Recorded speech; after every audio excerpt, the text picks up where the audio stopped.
कहानी है एक ऐसे आदमी की जो अपने भाई की वाइफ के साथ रिलेशनशिप बना लेता है। मूवी शुरू होती है।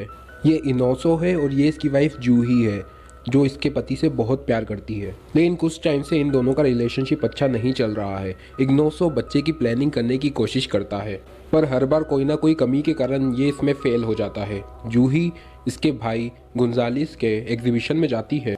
गुंसालिस पेंटिंग बनाने का काम करता है। जूही इसकी एक पेंटिंग उठाकर घर पर आ जाती है। इग्नोसो ये पेंटिंग देखने के बाद जूही से कहता है कि क्या गुंजालिस ने इस पेंटिंग के बदले तुमसे पैसे लिए हैं। जूही बोलता है हाँ, उसने मुझसे इस पेंटिंग के बदले कुछ पैसे लिए हैं। इग्नोसो जूही से कहता है कि तुम्हें उसे पैसे नहीं देने थे क्योंकि उसके पास ऑलरेडी मेरे बहुत सारे पैसे हैं।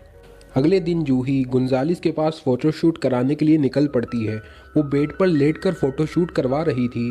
इसके बाद इनोसो का कॉल आता है जिसे जूही गलती से अटेंड कर देती है। इसके बाद वो गुंजालिस को खुद की रिलेशनशिप में चल रहे प्रॉब्लम्स के बारे में बताती है।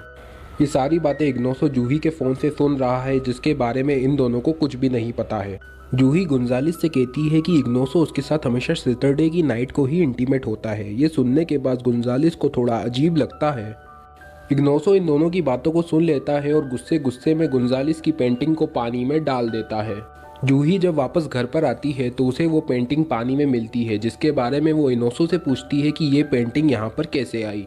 तब इनोसो इससे कहता है कि उसे इस बारे में कुछ भी नहीं पता। अगले दिन जूही गुंजालिस के घर पर वापस जाती है और उसे बताती है कि तुम्हारी पेंटिंग को किसी ने पानी में डाल दिया है। गुंजालिस कहता है कि मुझे पता है कि ये सब इनोसो ने ही किया होगा क्योंकि उसे मुझसे जलन होती है। इसके बाद जूही यहाँ से जाने लगती है। तब गुंजालिस उसे कहता है कि तुम एक काम करो, थोड़ी देर यहीं पर रुक जाओ, मुझे अच्छा लगेगा। अगले दिन जब जूही की आंख खुलती है तो वो गुंजालिस के बेड पर होती है और वहाँ पर गुंजालिस भी होता है। ये देखकर जूही घबरा जाती है जिसके बाद वो अपने घर पर आ जाती है। दूसरी तरफ गुंजालिस अपनी गर्लफ्रेंड से मिलने के लिए जाता है। उसकी गर्लफ्रेंड उसे कहती है कि हम दोनों को साथ में रहते हुए महीनों हो गए हैं, अब हमें शादी कर लेनी चाहिए। गुंजालिस उसे कहता है कि तुम शादी के बारे में मत सोचो क्योंकि मैं तुम्हारे साथ शादी नहीं करना चाहता। इसके बाद इसकी गर्लफ्रेंड इससे गुस्सा होकर वहां से चली जाती है। शाम होते ही गुंजालिस जूही को फ़ोन लगाकर उससे मिलने के लिए बोलता है। गुंजालो जूही से कहता है कि जब मैंने तुम्हें पहली बार देखा था मैं तभी से तुम्हें पसंद करने लगता हूँ। उसके बाद वो जूही के करीब आने की कोशिश करता है और फिर दोनों किस करते हैं। ये सब होने के बाद जूही अपने एक फ्रेंड के पास जाती है और जो भी हुआ वो अपने फ्रेंड के साथ डिस्कस करती है। इसका फ्रेंड कहता है कि अगर तुम्हारा पति तुम्हें सही से प्यार नहीं करता और तुम उस प्यार को कहीं बाहर ढूंढ रही हो तो इसमें कुछ भी गलत नहीं है। इसके बाद जूही रात को घर पर आती है और इग्नोसो के साथ डिनर करने लग जाती है। डिनर करते वक्त इग्नोसो वापस जूही से बच्चे को लेकर झगड़ा करने लग जाता है। इसके बाद इग्नोसो जूही से कहता है कि वो अपने बिजनेस के काम के लिए 2 दिनों के लिए शहर से बाहर जा रहा है। जिसके बाद ये दोनों थोड़ी देर बात करते हैं और फिर सो जाते हैं। मॉर्निंग में इग्नोसो जूही को बिना डिस्टर्ब किए सुबह सुबह निकल जाता है। इसके बाद जूही गुंजालिस को फ़ोन लगाती है और अपने घर पर बुला लेती है। वो किचन में काम कर रही मेड को भी 2 दिन के लिए छुट्टी पर भेज देती है। गुंजालिस घर पर आते ही जूही के करीब आने की कोशिश करता है लेकिन जूही उसे मना कर देती है। जिसके बाद दोनों लंच करते हैं और अच्छी अच्छी बातें करते हैं।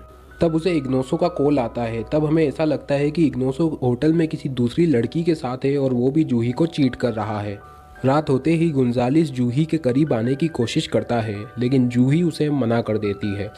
जूही के ऐसे बिहेवियर से गुंजालिस परेशान हो जाता है और वहाँ से जाने लगता है। इसके बाद जूही उसे रोकती है और दोनों इंटीमेट हो जाते हैं।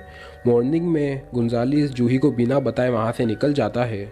जूही को बहुत गिल्टी फील होता है। वो अपने फ्रेंड को इस सब के बारे में बताती है लेकिन उसका फ्रेंड उसे कहता है कि तुम्हें गिल्टी फील करने की बिल्कुल भी ज़रूरत नहीं है। इसके बाद जूही एक योगा क्लास में जाती है जहाँ पर उसे गुंजालिस का फ़ोन आता है और वो उसे मिलने के लिए होटल रूम में बुलाता है। होटल में जाने के बाद ये दोनों वापस इंटीमेट होते हैं और ऐसा ही बहुत दिनों तक चलता रहता है। एक रात जूही इग्नोसो के साथ समय बिताना चाहती थी लेकिन इग्नोसो उसे मना कर देता है और कहता है कि आज सैटरडे नहीं है। अगले दिन इग्नोसो, जूही, गुंजालिस और उसकी मॉम सब लंच कर रहे होते हैं। तब जूही कुछ लेने के लिए किचन में जाती है। तब गुंजालिस भी उसके पीछे आ जाता है और उसे पकड़ लेता है जो मेड देख लेती है। इसके बाद ये दोनों वापस लंच टेबल पर चले जाते हैं। अगले दिन जूही गुंजालिस से मिलती है और उसे कहती है कि इग्नोसो हमेशा मेरे साथ सैटरडे को ही क्यों इंटीमेट होता है, बाकी दिन उसे क्या हो जाता है। ये सुनकर गुंजालिस उसे कहता है कि हो सकता है इग्नोसो रियल में लड़का ना हो। ये सुनने के बाद जूही अपने फ्रेंड के पास जाती है और अपने फ्रेंड को ये सब बताती है। इसका फ्रेंड कहता है कि इग्नोसो लड़का ही है, लेकिन अगर फिर भी तुम उसका टेस्ट लेना चाहती हो तो उससे जाकर पूछ लो। इसके बाद जूही इग्नोसो के ऊपर गुस्सा करने लग जाती है और उससे पूछती है कि क्या तुम रियल लड़के हो। इग्नोसो कहता है कि हाँ, मैं रियल लड़का हूँ। इग्नोसो को गुंजालिस पे शक होता है, इसलिए वो गुंजालिस के पास जाता है और उसे कहता है कि तुमने जूही को ये सब क्यों बता दिया कि मैं लड़का नहीं हूँ। गुंजालिस उससे कहता है कि तुमने कम उम्र में मुझे बहुत परेशान किया था और उन्हीं सब बातों का बदला लेने के लिए मैंने ये सब किया।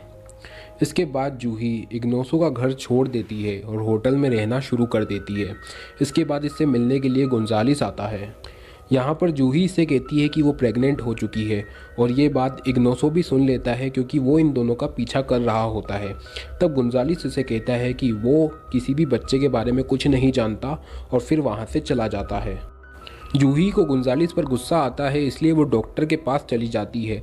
तब उसका फ्रेंड आकर उसे समझाता है। इसके बाद इग्नोसो जूही से मिलने के लिए उसके होटल में जाता है और उससे कहता है कि वो अब भी उससे बहुत प्यार करता है। जूही उससे कहती है कि वो गुंजालिस के बच्चे की माँ बनने वाली है। तब इग्नोसो उससे कहता है कि मुझे सब कुछ पता है और तुम इन सब बातों की टेंशन मत लो और सिर्फ मेरे साथ चलो। कुछ टाइम के बाद जूही एक बच्चे को जन्म देती है।